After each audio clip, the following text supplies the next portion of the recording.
For a first-generation Genesis game, Golden Axe was a pretty good arcade port. It brought home the levels, the characters, the iconic bosses, and everything you could have possibly wanted. Well, almost everything. Now is the time to look away if you don't want to know how Golden Axe concludes, because today we're going to be reviewing both the arcade and console endings. This is 23 Endings, the early years.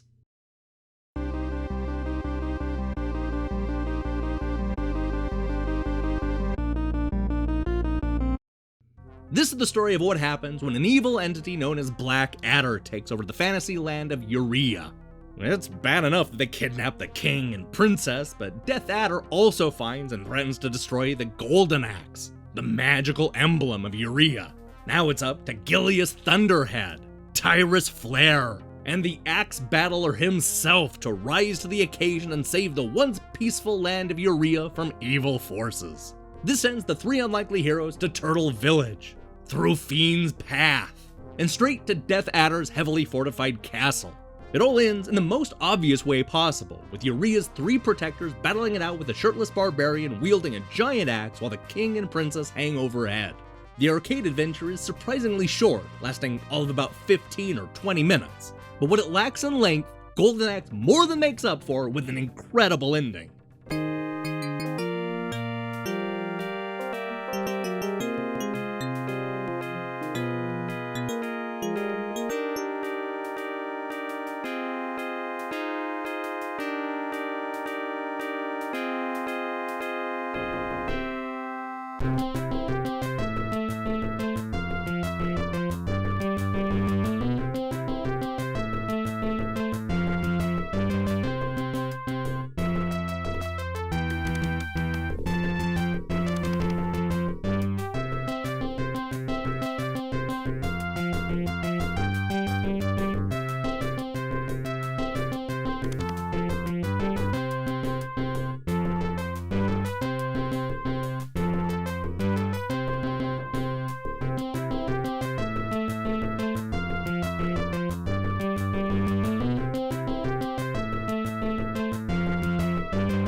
This is, without a doubt, one of the greatest endings Sega has ever come up with.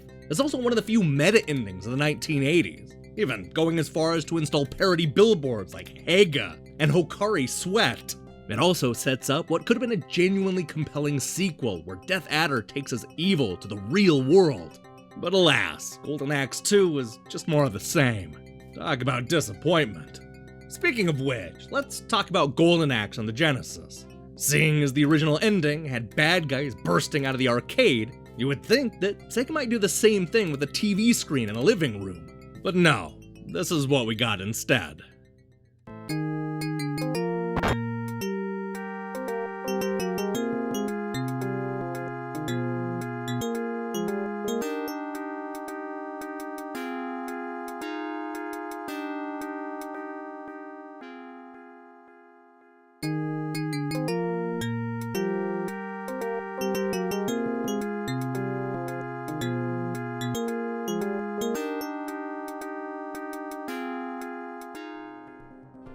For as much as I like the Genesis port of Golden Axe, this is a pretty terrible ending.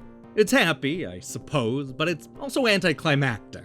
The princess and king thank you for saving them and their kingdom, and then we're told by the narrator that everything is good and peace has been restored to Urea.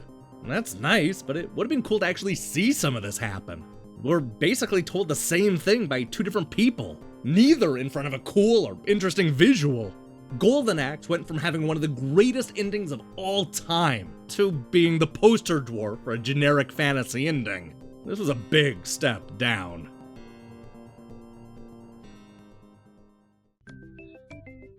Hey, thanks for watching the second episode of 23 Endings, the early years. So here's the question of the day. What can Sega do to make Golden Axe relevant again? I'm telling you, I think they should make a sequel to the original arcade game that sends all the characters into the real world. I don't know, maybe even the real world in the early 1990s, when there can be a lot of really fun Sega references. Another fantasy brawler does nothing for me. Let me hear your thoughts in the comments below. We'll be back on Monday with a brand new episode that tackles yet another classic game. I recommend you click that subscribe button and support what we're doing here. Until then.